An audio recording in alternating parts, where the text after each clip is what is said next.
With that being said, we're going to talk a little bit today about professionalism, what it is. Is there a point? Do we like it? Do we not like it? Should we get rid of it? Should we kill it? Yeah, as I wrote in our little podcast notes. Yeah, professionalism, should we kill it? Yeah, that was your. We have a little document, obviously, about like ideas we got, and I got a good kick out of that. That's probably why I chose to want to do this one, mainly. Yeah, I like to give it fun titles. We'll talk more about that when I do my my block scheduling podcast divulge. Yeah. But yeah, we'll break that down more when we get there. But where do you want to start with this? What are your thoughts to begin with? I think it's very timely that we're talking about professionalism as we are reaching some kind of transition point as this pandemic hopefully is coming to some kind of close, and we start to have these conversations of returning to work. And I think it's really interesting to see the limits of the lack of professionalism within this past year. I mean, I don't know. You have people in classes who have their cats showing up in the background and people like having parents yell at them, and lawyers getting caught not wearing pants in like quote unquote trial. It's just like very interesting to see how far we've moved away from these standards. And it's like, on this spectrum, are we going to fully fall back to our normal professionalism standards, or is there going to be some kind of middle ground? Yeah, I think that's definitely interesting. An example I thought of, by the way, from class that was funny was I was midterm presentation with my group for a project.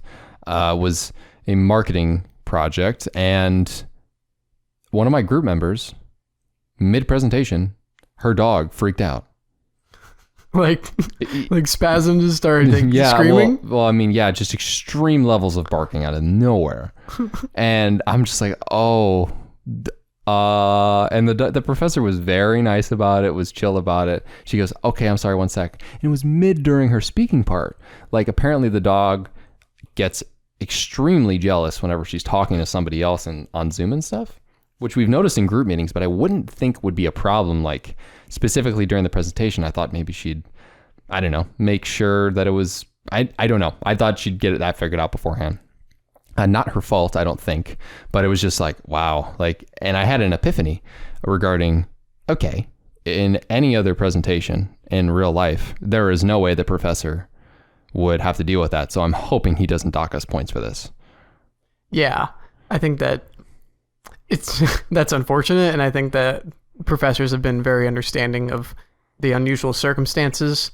But I don't know. I mean, I'm generally, and I guess this won't be something that matters a lot in the long term unless Zoom continues to play a large role in our lives. But I think I'm generally anti-pet in the cam, just because, I don't know, like people like grab their cat and start petting it. And it's like, okay, like now you've distracted everyone effectively.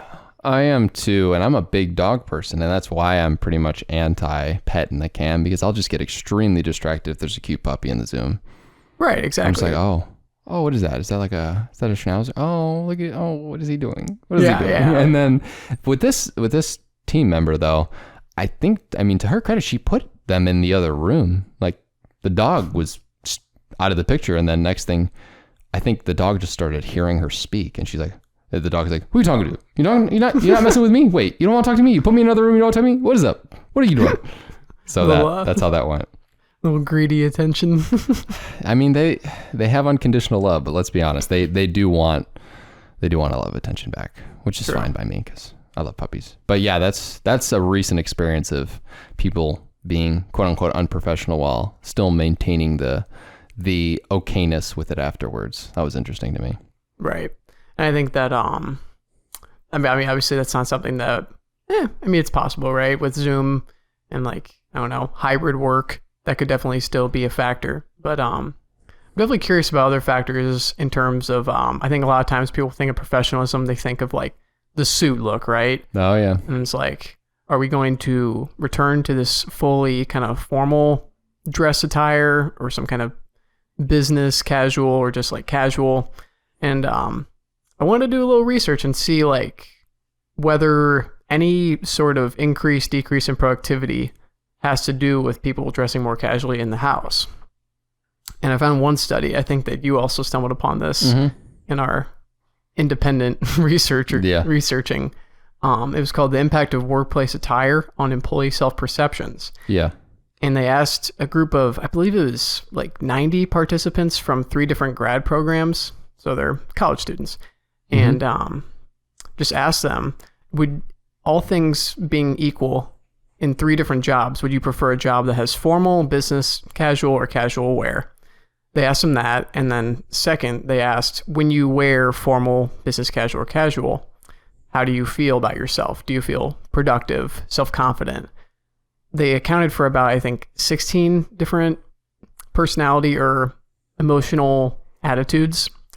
And they found some kind of correlation where when you're able to choose the preference of your dress, that is a large correlation with self-perceptions of productivity as well as creativity, which to me intuitively makes sense. It doesn't really matter what you're wearing as long as you feel authentic. That makes sense. Yeah. Whatever you're comfortable with. Not comfortable, but comfortable with, I think is an important distinction. Precisely, yeah. Like it said, people that prefer formal wear, which is actually I think it was the second highest group, I think 48% said they would prefer business casual, which is kind of like, in my eyes, the middle ground. Yeah. And then with formal dress, it was like 28%, but it seemed like this 28% group was kind of on like I don't know, some kind of power trip when they're in formal attire. They just feel super productive and like, I don't know, it's kind of like that don't poop where you eat philosophy where it's like, I am here to eat. I'm not here to, mess around. Yeah. It's funny. I feel like that saying for me it's always, I've always heard that saying more regarding, don't date people you work with, but I guess messing around in general does apply to the term. I don't know. That's the only way I've ever heard that phrase used, but don't poop where you eat, but the word's not poop. I see that. I think for me, I think it's got to matter per person. I think what we found in the research there was definitely what the person's comfortable with. Like for me, as you're all probably aware, if you're new to the podcast, maybe not, I am extremely apathetic towards what I wear. I think there's a certain level of, this is my non-pajama labeled shirt, so I won't be ever wearing the pajama labeled shirts. I think that's the extent of what it is for me to be productive. Now, I do understand the nice feeling of you got like a jeans on, and for me, jeans and a button-down situation will get me to be a little maybe more focused because it's a little more serious. So I could see how business casual is where the middle ground ends up sitting and it works out for sure. Right. And I think it's interesting that the reason, I don't know, this aspect of professionalism seems to exist, at least from my understanding, is that it's getting people, to be more accountable as well as out of their comfort zone a little bit with the more formal wear. And it seems like there's this underlying belief that if we get people out of their comfort zones, they're going to be willing to work a little harder, be a little more productive. But it seems that this, at least from this research and perhaps with new understandings, is that it's about self-realizing what's going to be best for you and then just working within that space and knowing that that's going to be what's most productive for you. So as we come back to, working in person, I think it's going to be interesting to see whether we're going to have these people wearing formal attire in the past return to that, or just say, I'm a lot more comfortable working like this, just in my jeans or my sweatpants, whatever is best for you. And it seems a little odd, or I don't know, almost inconsiderate that we're making people dress in ways that aren't optimal for them. Yeah, I agree. And I was just actually thinking about something about the way we dress and stuff like that. So I would say you definitely dress differently from me. But since we've been at home in our apartment situation, definitely you dress down probably more than you did when you were in person. I think for me, jeans aren't as often worn. But I was just thinking to myself, there is something that you and I maybe need some perception on, right? So you and I get up and run and shower by like 9 a.m. every day. Mm-hmm. And to us, that's our routine to like get into being productive, regardless of maybe the attire that we then put on. But that's not a normality for a lot of people. So so us going and putting on the comfortable clothes is in a post running, being productive, getting hard work out of the way, in comparison to someone who put on sweatpants and a t-shirt working from home, who may have just rolled out of bed. I knew exactly where you were going. Yeah, do you feel like that could be a little bit differently perceived by the mind? Yeah, no, I think, I mean, the same thing with wearing certain clothes in a business setting. Clothes are very ritualistic. It's like, these clothes should be made for a certain purpose. Like you have your pajama shirt, and that makes sense because that is signifying I'm going to sleep, or at the least I'm not working. And I think that was definitely another part of, why professionalism in this business attire sense came into being, is that it kind of gets people in a certain sense and like makes them think, yeah, this is work time. You're not going to go hang out at home in a suit and tie. No, yeah, who's going to do that? Yeah, so it's like, creating some kind of clear distinction between work and play. Yeah, and that makes sense, but I guess maybe just from my skeptical point of view, I have read some things in regards to studying, in regards to test taking, that you do perform better actually within physical comfort. Like say, for example, a kid shows up to finals week in high school.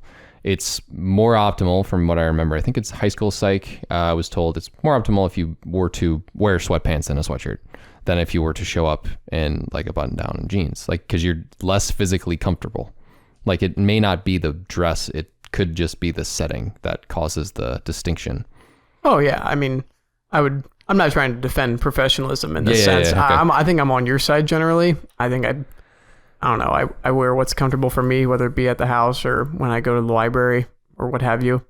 So yeah, definitely not defending professionalism in this sense. I'm just, yeah, I think we're on the same page. Okay. Yeah.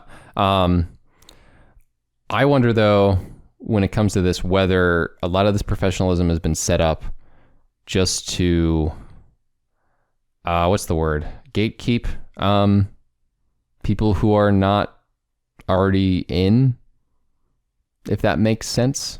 Yeah. And I think that is, a conversation that we should have definitely, I don't know, at another point. Cause I'll admit I don't have a full understanding of these, connections between professionalism and a lot of the issues of race that are backing this, which is a lot of the gatekeep in my opinion. But I'll just say generally that I think that this kind of is a system that sits on like, I don't know, certain white precedents. And it's like, yeah, I mean, I would be remiss to not say that business as a whole leading up till now has been predominantly controlled by the white population. I feel like that's not outlandish. If you look at the numbers, I feel like that's not crazy to say. Yeah. And so like our perception of formal with being a suit and tie doesn't match with a lot of other cultures' ideas of that. Yeah. So it's like trying to narrow it down and gatekeep it in a certain sense. This isn't something I want to talk about fully because I want to grasp a fuller understanding of it before I try to speak on it. But I definitely see the gatekeeping. And I think another thing, getting back to kind of like the ritualistic of formal attire, is that it almost seems like something like in this one study where just people are like kind of power tripping over the fact that you like have this suit on. It's just like, you just feel like you're going to be so much more powerful or authoritative, productive. And it's like, I don't know. Like, I know you would certainly disagree with that. Yeah. Have you ever noticed this? Like, it's a movie joke that's consistently there, as well as it's a real life situation where people will be like, "Oh, nice suit, man." Like it's like both of you are wearing a suit, but there's this sort of, "Oh, you bought that for like $80 at like Target or Kohl's or something," versus I bought this tailor-made suit. Right. So there's certainly socioeconomic gatekeeping there too, right? It's interesting though that they care so much, because it's like, well, you're both kind of doing the same. It's like, oh, well, one t-shirt could be nice versus another t-shirt. It's like, okay, well, it's still just a t-shirt. Right, exactly. But like when it gets to the suit level, for some reason, there's this, oh, look at my suit. It cost me like $2,000. So you spend a lot of money on what happens if you get a stain on that? That sucks for you, doesn't it? Yeah, exactly. Yeah, and it just feels like, I don't know, like, does that really give you any more worth than the other person, that your suit is worth $500 versus $100 or what have you? And tying back to, I feel like as I'm reading Digital Minimalism, and I've now seen that the 4-Hour Workweek also referenced Henry David Thoreau. It seems like he's he's the philosopher of the minimalists. Yeah. But I was as we were researching for this, I remember in Walden he talks about clothes, and one thing that he said was that when you go on any kind of new enterprise, he always says try to do it in your old clothes first. And the only time that we should be getting new clothes is when we feel like the man has changed so much that the clothes no longer fit. And I think he made analogies to, keeping new wine in an old bottle, or the way that snakes will shed their old skin to get new skin. Yeah. It's this idea of bettering yourself and making the man worthy first, and then working on the exterior, your clothes, whatever. So I think a lot of times we're very backwards in this sense, and this is just a product of professionalism, is that we feel that the worth is coming from the outside, where it's like there could really be some kind of low quality worker behind this $1,000 suit. Yeah, very true. But that's kind of how we're judging it a lot of times. That's true. Here's an example. You're a Breaking Bad fan. So in the first season, Jesse decides he maybe wants to get a real job. His parents kick him out after they find marijuana, but it's not his, which is kind of funny. It's the little brothers, right? If you recall. And then he goes and gets all dressed up in a suit and tries to change his image. And then, that whole charade of the physical appearance and the change in his verbiage just gets thrown out the window when it comes to his resume and what he gets brought up with in regards to him trying to get a sales position at a bank. And I find it interesting how much of a representation that is of people who don't understand that just because you wear it, it's like the whole fake it till you make it thing makes sense sometimes. But in a lot of regards, just because you put on the expensive suit or you change the way you look, maybe it's a step in the right direction regarding being quote unquote professional or being competent in whatever you're doing, but it doesn't mean much. Right. Yeah. And that's the question that I actually wanted to counter you with about professionalism is don't you think that going through these, gatekeeping ritualistic steps is actually a good way of filtering the system and kind of showing who can take these basic steps of getting themselves in a suit, or, we could transition to the 9 to 5, who can get up and show up to work at this certain hour, even though, I would argue that 9 to 5 is a pretty arbitrary thing that somebody who liked working at 9 to 5 made up. See, good point. I'll have to snake my way through this one. I understand how that could help. Mm-hmm. However, I think we can do a lot better job regarding management then in companies of setting up actual meaningful barriers, because what does it really benefit the company if the person can follow the basic instruction to wear the suit and such? The genius that was Steve Jobs wore a turtleneck and jeans every day, so who cares? I understand you're just listening to that basic instruction of, okay, this is a business formal office. You should be able to keep up with that. And then if you're able to keep up with that, I understand your point is okay, then they can keep up with everything else. It's a gatekeeping that could be more effective. Right. We need more effective litmus tests than can you show up at 9 a.m. for a job? Yeah, right. I think there's got to be some sort of better test regarding this. So, for example, you see it in other industries, and this is a sports reference, but there's the Wonderlic test, which tests the capabilities of a quarterback to handle mental stress and learning capabilities, right? Okay. And then you get never heard of this. You get the physical traits that happen in a lot of these scouting grades that come out. A lot of people take more stock into the actual studied Wonderlic test that showcases, okay, for example, Peyton Manning, obviously not a bust, great quarterback. Ryan Leaf, one of the worst quarterback busts of all time. Peyton Manning scored great on the Wonderlic test, didn't do quite well on the gatekeeping of arm strength, gatekeeping of maybe, I think his height was fine and stuff like that. Do you get what I'm getting at here? Yeah, that we have more accurate predictors than, I don't know, some of the genetic dispositions that we have. Yeah, like our roommate doesn't exactly win the cleanliness category, right? But say there's a place for him in a workplace, and I just don't think him or other people who have these like mild predispositions to not care about clothing and stuff should be hindered in regards to their capabilities to impact companies. Like Russell Wilson shouldn't have gotten drafted in the 3rd round, but he's 5'10". He's been a top 5 quarterback since he walked into the league. But since we have these arbitrary gatekeeping situations in football, or we have these arbitrary situations of, oh, that guy got a tattoo. Oh, that stinks. He must not be a good worker. Like, that bothers me because the person, like, you have a tattoo on your back, right? I don't know if you did that because of the fact that there's professional barriers.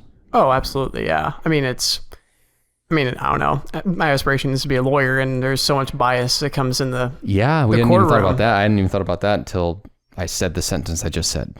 Yeah, I actually I interned with a lawyer one time, and she was telling me how, depending on whether she was looking at a jury that would be a little more like in a county that was more conservative or more liberal, she would change the color of her hair to either be what? Yeah, she would change from being brunette or blonde based on what kind of crowd she was dealing with in the jury, because she knew that there was this underlying bias of just how people would feel about her wearing her natural color or having dyed blonde hair. Which for which? So she's a natural brunette, but she often rocks the blonde. And if she's in a conservative area or, I don't know, county, she would go back to her natural color and wear it a little more straight, a little more traditional. But when she was working within the greater Cleveland area, which is pretty liberal, she would just wear it the way she always wears it, which is blonde, I don't know, curled or whatever she did. But that's interesting. That was one of the most interesting things. And I think that when I realized how small the biases can be in the courtroom, I just was like, I can't give myself away like this. But it's kind of unfortunate. I mean, that's truly why you probably are riding out the mullet as long as you can until it's considered taboo in where you want to go, right? Oh, absolutely, yeah. I'd love to do it in the future. Although I'm on a streak, man. I got hired by 2 different companies last summer with this thing. Yeah, okay. That's fair. Maybe give it up to the fact that it was a virtual... Okay, one of them was a virtual interview, and I was able to tuck it all behind me and make it seem like I didn't have it. Yeah. But, yeah. I don't know. That's definitely another reason I'm rocking it out. But getting back to your point about the football test. Sorry, I missed the name. I think it's called Wonderlic. If I'm wrong, sorry guys, but I know that there is a more mental aspected test that they give people when they go into the draft. Mm-hmm. Yeah. So getting back to that point, I think that you made an interesting point that someone like Russell Wilson just has these genetic dispositions that fit a mold. And I think that that's kind of how a lot of professionalism works. If you go to the 9 to 5, I mean, I was looking at this this study from 23andMe, the DNA what would you call it? I don't know, company? Like they collect your DNA and they tell you all this stuff about you. Yeah, it's similar to Ancestry DNA. Yeah, exactly. Okay. Thank you. And they took 90,000 participants who had given saliva samples for their DNA. Yeah. And along with giving them their sample, they asked them to fill out this survey. Simple question: are you a morning person or are you a night person? They took this survey as well as the DNA, and they accounted for who was answering they're a morning person, and then they looked and saw what kind of genetic dispositions could be the reason that this is the case, or if there's no case at all. And they narrowed it down to about, I think it was 15 different genes that they're most confident in being the reason that there's some kind of correlation here. But ultimately, they found that there could be a 5 to up to 25% genetic reason as to why your circadian rhythm acts in a certain way. And I found that very interesting because it's like, well, if you're naturally disposed to not be a morning person, of course you can do things in terms of lighting and getting off your screen late at night that would fix this. But with any genetic disposition, there's still some, just natural window that you can't act outside of. And it's like, again, we have to fit into this mold. Either you do or you don't. And it's like those who can't, it's very unfortunate for someone like Peyton Manning, Yeah, and you're SOL, I guess, in that regard, just because the way the world is. Right. So you're trying to fit a mold, and it's a poor test of productivity. I mean, people that are just naturally night owls. Wouldn't it be better to have these people start working at noon? Yeah, I mean, we know people personally who are like this. We know people who, during the summers, I mean, they get up at noon, or the winter breaks, they get up at noon, and then they come back here and they have to get up at 7. So it's kind of interesting, because I have always been a little bit. I feel like recently I've gotten more open about this topic, but I have always been a person like, oh, you should get up early. Like there's no reason not to. And my reasoning now, looking and more reflecting on that logic, is mainly due to the structure that exists in the world. Mm-hmm. While if I could have a perfect world where companies would adjust to people, I would probably say that yes, those people can be more productive at night.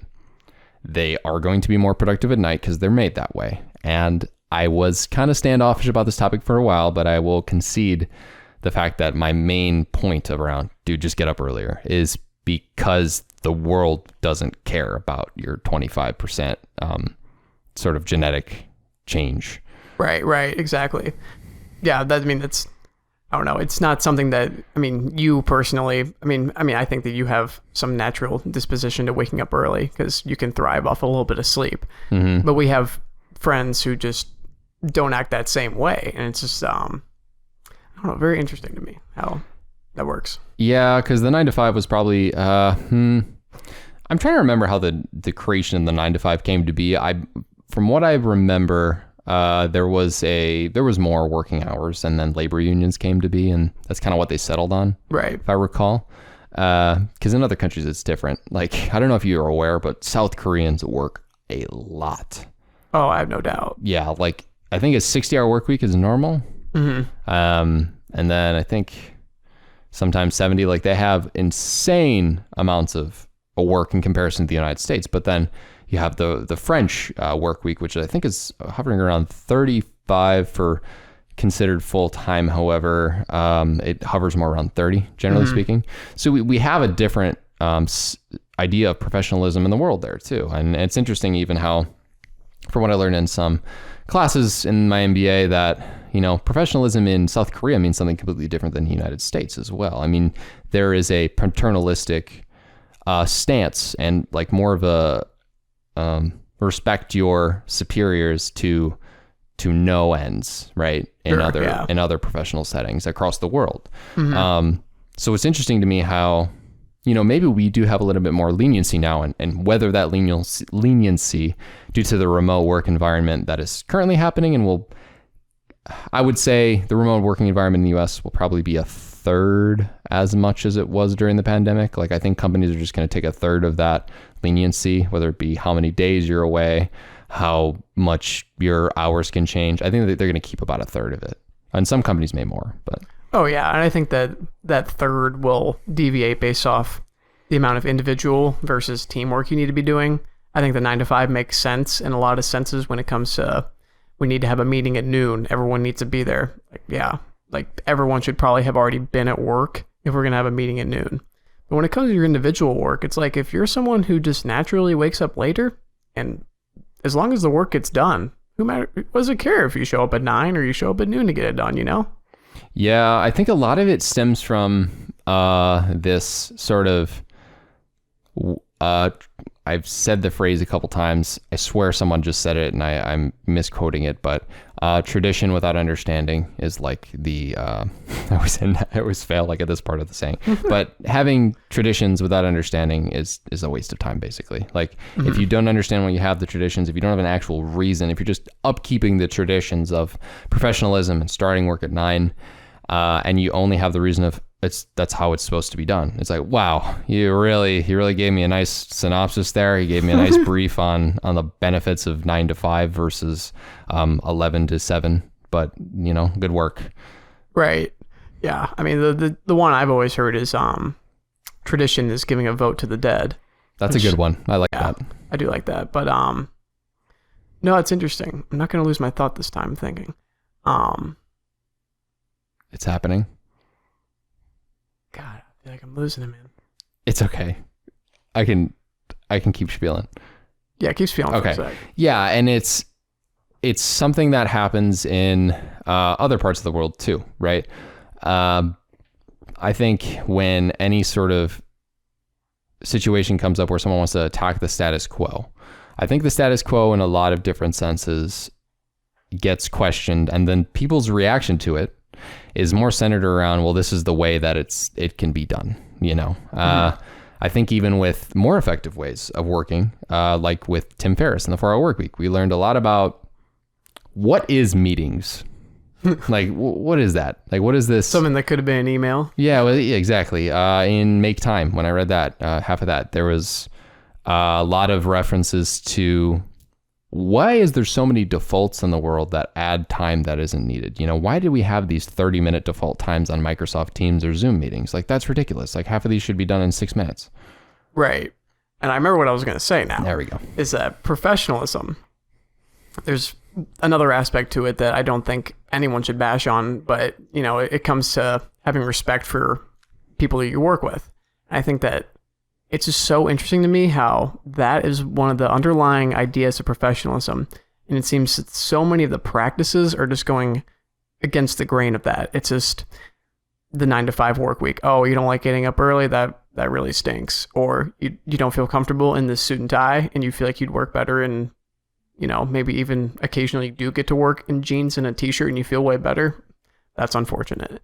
So it's very interesting how, like you said, there's not enough pushback in a lot of places when it comes to authority. And it's not the, you know, workers first, company second. It's always, this is the company policy and here's how we're going to follow through. Like, here's how you need to follow through.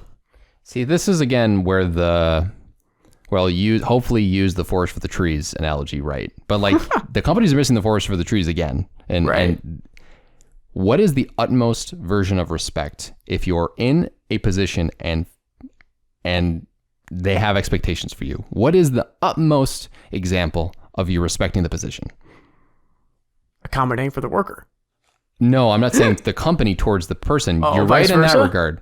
For the employee, what is the utmost representation of having respect for the company? Get your work done. Get your work done. Like, that's all that matters. Like, at the end of the day, if you have a hyper-productive individual who goes above and beyond, I don't think it matters one shred of a poop if you are wearing a t-shirt while doing it.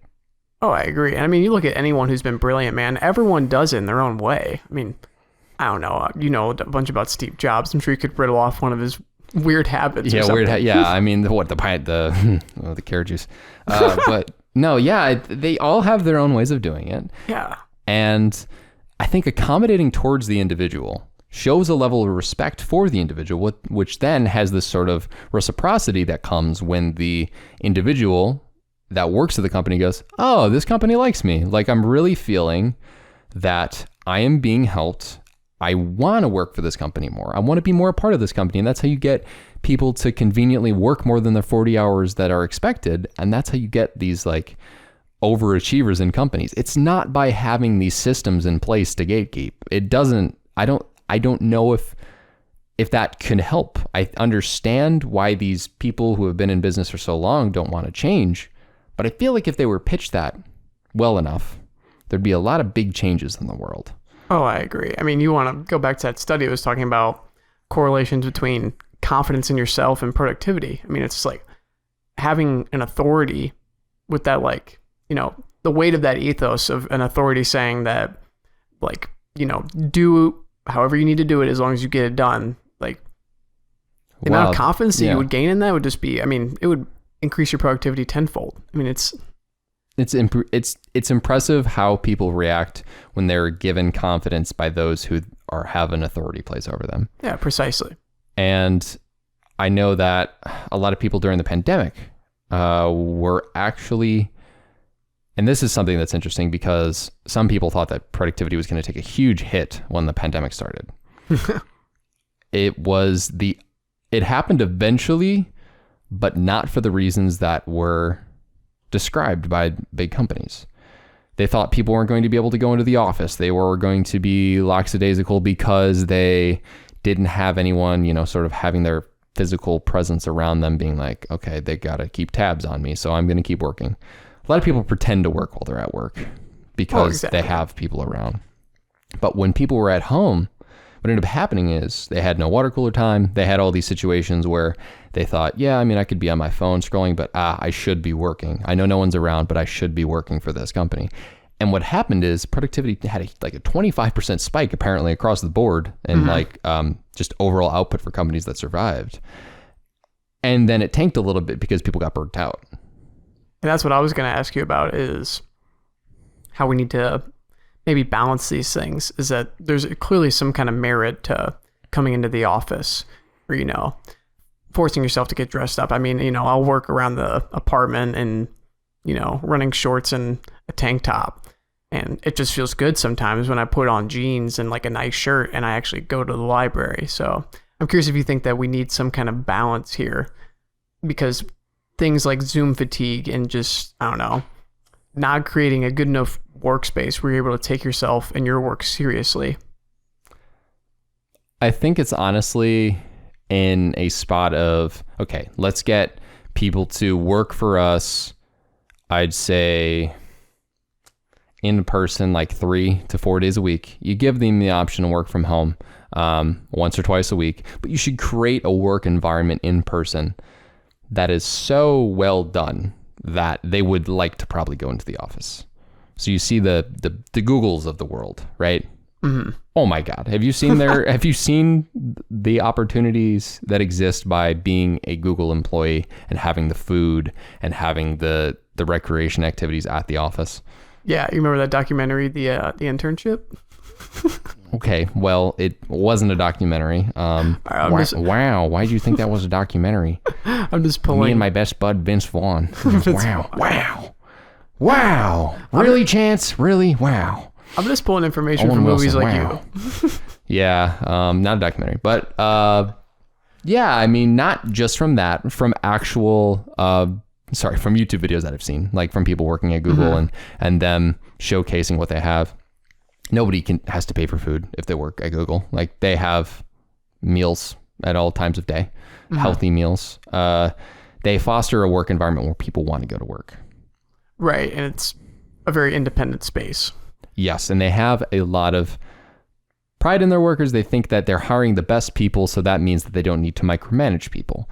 And then when people aren't micromanaged and you give them these other sort of, small things that make them want to come into the office, it's like, yeah, that's so great. I have really nice chefs cooking me meals while I'm at work. That's kind of insane. Also, my boss isn't really on me. It's a nice workspace. I'll go into work today. I could work from home. They have me the option. Let's say they give their workers the option of working from home once a week. I could guess that if I had to guess based on how Google does a good job in anything else. I think you got to have this leeway a little bit with your workers. You foster a good working environment, and then you'll see positives. Because I remember talking to you about this, but there's like a negative correlation between giving more PTO and how much PTO people take. Like, you give them the option for more, they actually take less. And that's maybe not, so say it's a miserable working environment. Mm-hmm. They would probably take more. But the company that's willing to make that commitment is also willing to make the commitment to be accommodating to their employees overall, which is why the correlation is negative. Right, exactly. It's giving people space to feel authentic within their work. And I think you weaved it really well when you were talking about the whole idea with Google. It seems like they do a good job with, fixing this problem. And I think that this whole problem of, getting lackadaisical, Zoom fatigue, and just not feeling any kind of drive by creating a space where it's public, yet yours, right? Yes. I think that really helps when we talk back about flow state. This is social pressure, for one. Mm-hmm. And two, this is novel, environment was what it was. Yeah, novel environments there. Right. So you're like creating these triggers by, putting yourself in a space that is public. You're working with colleagues and bosses and stuff like that around you, but it's very much your space, very much like, the home office. So I think that That was a good point that you made up. But I guess that's Google, so I'll give them the credit first. Yeah. Thanks. Kind of. But they're just doing things the right way, I think. Maybe it's like this in a lot of other organizations I'm not aware of, but I can tell you, I've worked in a place where it definitely was, I had a supervisor who was pretty hands off. However, the environment of the place was a little more hands-on from most supervisors. So I was in the marketing department, so it was different, right? And I noticed the difference in like how we were feeling as a marketing group versus maybe the other people at the company. Mm-hmm. I noticed and I keep in touch with someone I used to work there with, right? And I've heard how rough maybe the senior management was on their expectations about people going back into the office, and they expected that a lot before other companies, but with the pandemic and everything, with some of their workers, maybe not the marketing department, but that senior management sort of always, to me, based on when I was working there, did not have an overall faith like a Google would in their employees. And I only say that because I did see some turnover there that shouldn't have existed. Mm-hmm. I did hear some things from people even before that they left or that person was fired, as to why, even though they had nice amenities, it's like, oh, cool, they got unlimited snacks, they got the coffee, they got the gym, it's all those nice things, but there wasn't that level of autonomy that they felt. They didn't feel confident in themselves, or they felt overworked. And a lot of these kind of coincided with each other. It's like, okay, you didn't think I could work from home on this snow day, and you would rather have me go to the office in this horrid weather where my risks of having a sort of fatal situation occur are higher than any other day of the year. Why? Because you don't trust me, or you don't think you can work from home. I can work from home due to these arbitrary professional sort of conservative traditions that have been set in place. Right. And there's certainly a difference between being accommodating and actually being liberating for your employees. Like you said, I mean, they can offer you all the free coffee and snacks that they want, but if they're not giving you some kind of schedule or, some kind of freedom of schedule where you're able to just get your work done as you need to and in a way that is going to be optimal for you, it's really not doing much, right? It's honestly just wasting their coffee and snacks because you're not going to work any better. Yeah, like no amount of coffee in the world made me, and I enjoyed it overall there, but there was a sense of myself personally and other people there where I was just like, man, it does feel a little tighter on the neck at times. It just seems like a way to kind of bait you into the professionalism, Yeah, and that's something that when I'm trying to search for jobs and stuff, and when I get successful in that, and I believe I have been, that I know I got to ask senior leadership some questions, what are their goals? And I feel like a lot of questions in that regard will give me some tipping in regards to, okay, this is what they're thinking about the company. This is what they think about growth. People can say all they want, they care about the employees and stuff like that, but you got to read between the lines a little bit here. And professionalism in the old sense of the word, if people are willing to do things like during the interview process, say, take as much time as you need with mulling this offer versus another offer over, versus, okay, let us know by Friday, let us know by Tuesday. Like those little things, I think those are tipping your hand a little bit as to what you're going to be like when you end up working there. Right. Oh, that's a good point. It's like, I don't know. The big thing I'm thinking about right now is what Tim Ferriss would say about this. Cause there's certainly, I mean, I see some good in that. It's like, tell us by Friday, tell us by Tuesday. Well, the company needs to know, like they need turnover, they got to get somebody to fill that position. So there's certainly some merit to professionalism here. And I'm curious, in the face of, the potential that we move to a fully home space office, what would Tim Ferriss say about this kind of some good to professionalism, like some of the merits that come with, just being efficient with your time and just like demanding people to show up at least at some point to do their work, or, giving us a response pretty promptly as to whether or not you're going to work with us. See, there's a difference in that versus what he wants, right? Mm-hmm. Versus the general reason as to why a company may tip their hand in regards to what I was referencing. So I think for him, it's about the efficiency. It's about those sort of things, but he does understand the level of autonomy that's required, because his whole pitch is that if you really are an efficient individual, you can, have more autonomy, right? So argument in the book is going against the status quo, right, in that regard. So I don't think it's bad to have deadlines. Obviously, I'm a very deadline-oriented person. Parkinson's law, right? It's just that little... it was just another marker to me. If, say, I was having multiple interviews, it would be another marker to me. And you got to see the whole holistic side to it, right? So say somebody's being pretty, generous in regards to the level of autonomy they're giving you, but then they say the thing about, tell me by Friday. That's different than if someone's being like, okay, well, you need to work in the office every day. We expect this, we expect this, we expect this. And then they say it by Friday. Rather than someone who is trying to get you into the company, they're saying, these are our expectations, but we think that you're someone who can really fit the company, and maybe the role won't be perfect right away, but we want to help you grow in the company, yada yada. And then when you get to the point of having the deadline, then they say, yeah, please tell us by Friday. You're going to view that a little different. Oh, absolutely. Yeah. And I think those two statements mean two different things, given more context. Yeah, no, that's a good point. So yeah, Tim, that's what I think about what Tim would say about that. Yeah, that's a good point. It's about giving autonomy, but, hoping that that's the most efficient way to do things. Yeah, because, he pitched the whole book, and I'm sure you noticed it a little bit as well. He was doing the best thing for him almost all the time, right? And I don't think he would fault the company for doing what's best for them most of the time. However, he would argue that what the company was doing, quote unquote, best for them was inefficient. Right, precisely. Yeah. Which professionalism is kind of like the general word we're using for like how business currently exists. So. Right. And I guess one question I have for you is that you mentioned this thing about how companies are looking for someone that will fit their mold. But it seems like if we're going to go against professionalism, the whole idea is that it's the person first and then the company.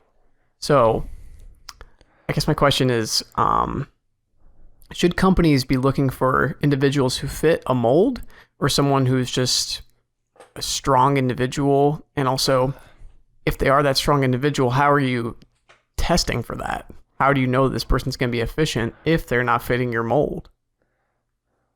I have been of the opinion, based on conversations with some professors that I've had that have been like in recruiting for a while. One of my professors works and has been in recruiting for a very long time.